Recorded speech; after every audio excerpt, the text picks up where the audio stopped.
Hey friends, this is Jared here with another review from Fanboys Forever, and today we're doing something just a little bit different. We're actually going to be looking at a very interesting forgotten line from a company called Corgi.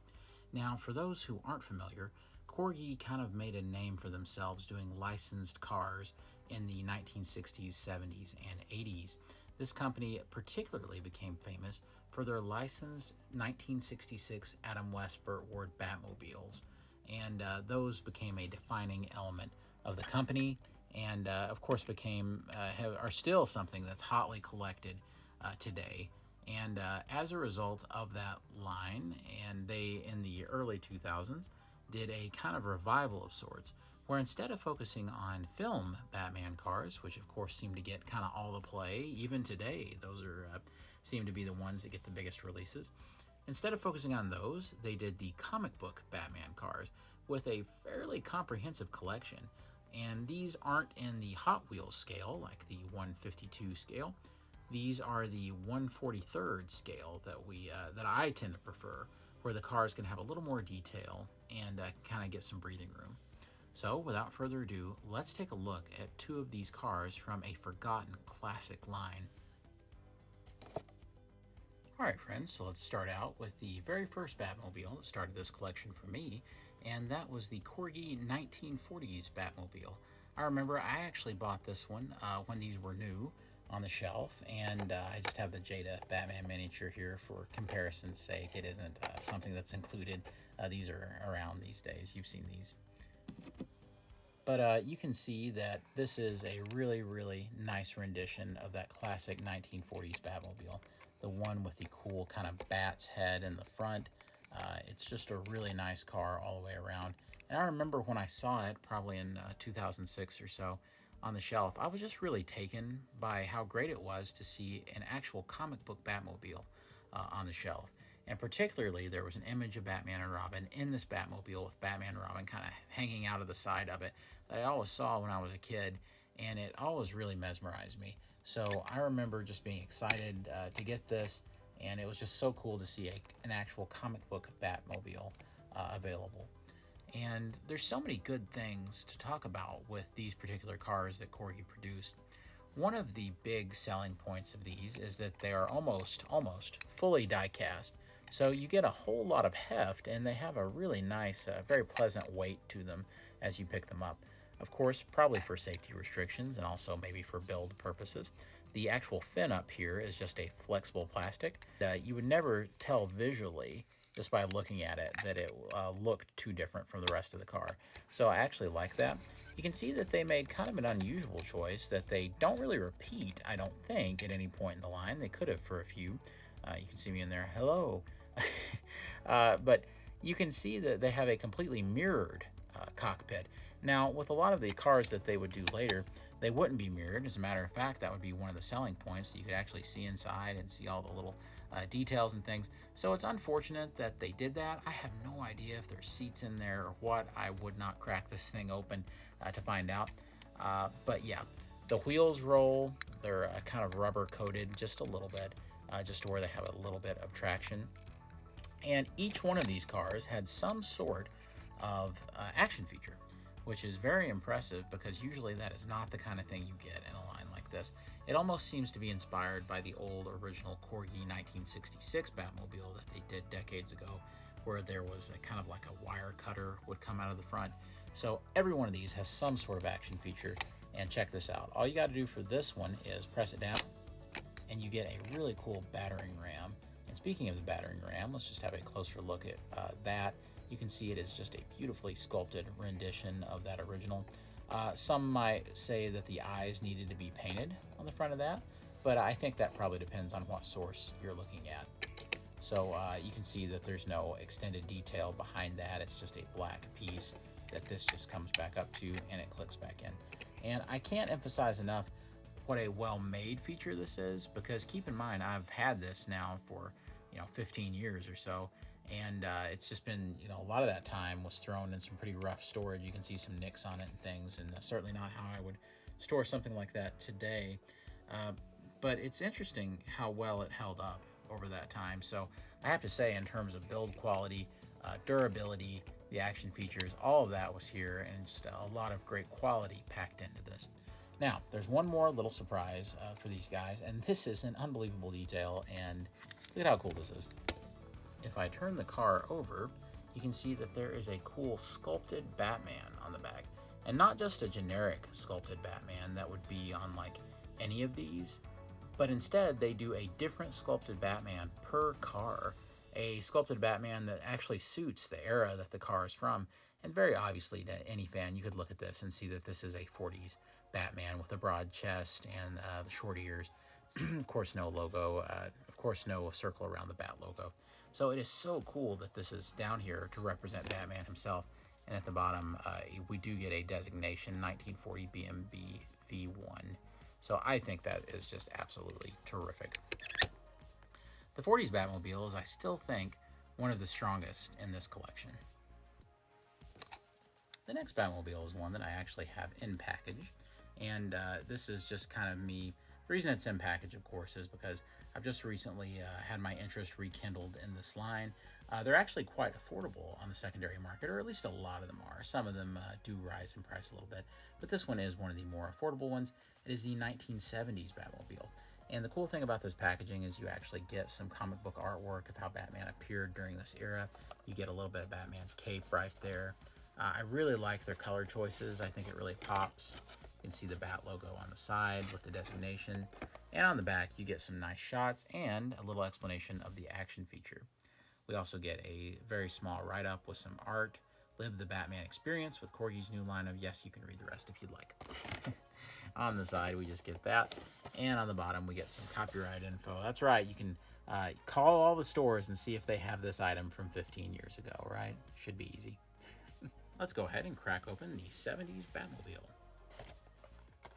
All right, and here we have the 1970s Batmobile. Now, if you're like me, I have always had a special fondness in my heart for the 70s Batmobile. It's always been something that I thought was just very unique and different from the rest. It's very important to keep in mind that this is not like the Superpowers Batmobile necessarily. This is more of its predecessor. This is more like when Batman was driving like a Charger around. Like, it's more of just a standard muscle car that it's almost like Batman has modified and added some tricks to. To me, this is the forerunner of the like Robert Pattinson Batmobile that we've seen pictures of. And who knows, maybe by the time you're watching this video, we're on like his 8th Batmobile or something, who knows. But it's certainly just a souped up sports car. There isn't even really too prominent a fins on the back. This is definitely the forerunner for that.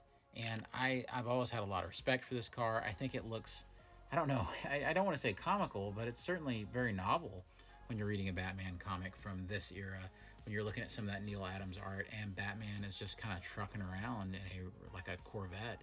I mean, it's really funny to see, but I don't know, there's something kind of cool about it. I can't help but like it though, because man, this is nice. One of the interesting things about this car is these really cool looking headlights on the front. I think these are really neat, and they're kind of the one kind of outlandish part of the actual design work on the sculpt. Other than that, there's of course the gigantic Batman head that almost looks like Batman the Animated Series type of silhouette, especially with the eye shape and stuff.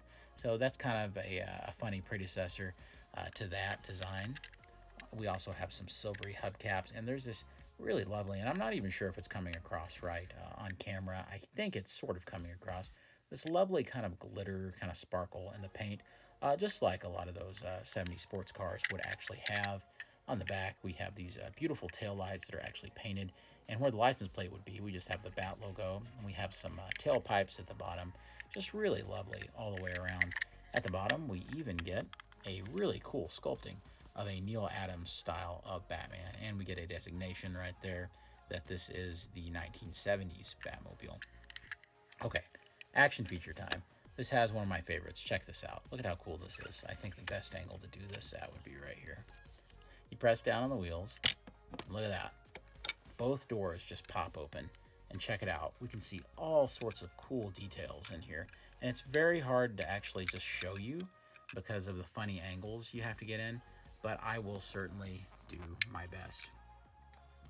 So you can see in there that we have a steering wheel, We have a bat logo over kind of the glove compartment right there. So there's lots of cool stuff going on like in the car. And then the actual seats themselves have some really nice paint work, and we actually have some bat logos right there. Same thing for the other side seat. So very cool. These doors even have paint work on the inside. You see that with the black right there? So there's lots going on here, and they put like 10 times more effort, and they close back very easily, but they put like 10 times more effort into this than they even really had to. And I just can't help but have a lot of respect for what they accomplished here with this Batmobile. I mean, this is absolutely gorgeous. It doesn't get much better than this kind of pure, slavish kind of devotion to the source material. They didn't do anything to soup it up or make it look any crazier or more in line with modern Batmobiles. This is the 70s Batmobile that I remember. This is the 70s Batmobile that I would see as a kid from some of those old reprints and my Viewmaster reels. This is definitely that for me. So I have a lot of nostalgia for this one, and I think it looks terrific. All right, guys, comparison time. We'll go ahead and have a look at the 40s Batmobile alongside the 70s one. I think they look terrific together. It's so great to see two totally disparate versions of what is essentially the same thing. It's just really lovely. I think that maybe in terms of scale, they're pretty close to where they should be. I would say the 40s Batmobile probably looks a little large compared to the 70s Batmobile. But then again, consider the types of cars that we're talking about. You do have more of a compact sports car, so with the 70s Batmobile. So I can definitely understand why there's that kind of size difference. And just for comparison's sake, we will bring out our 1/43rd scale. I believe that's what they aim for anyway, 1/43rd scale. Batman figure from Jada. And you can see that he looks a little more in scale with that 40s Batmobile that's a little larger. He almost seems maybe slightly large for the 70s car, but not too bad, especially considering how low to the ground these things were supposed to be.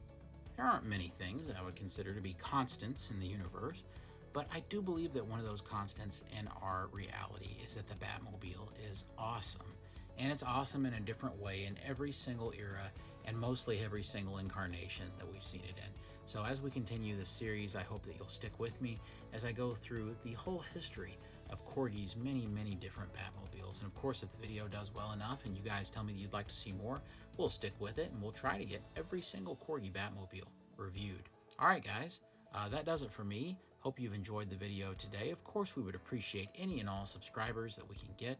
Of course, we would love your help, and we need your help here on Fanboys Forever to keep the lights on, keep things running, and we thank you so much for the people who have already subscribed.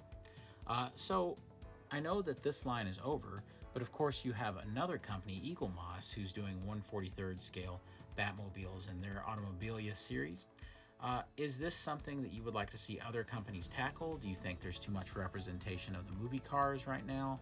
Or would you like to see more of the comic book Batman cars? Anyway, let me know below on that very thing. And of course, let me know which one was your favorite today out of the two that we looked at. Would you say the 70s Batmobile or the 40s Batmobile? Let me know why down below. Guys, we appreciate it so much. As always, be safe out there. God bless you and yours. And remember, I'll see you on Fanboys Forever. Take care.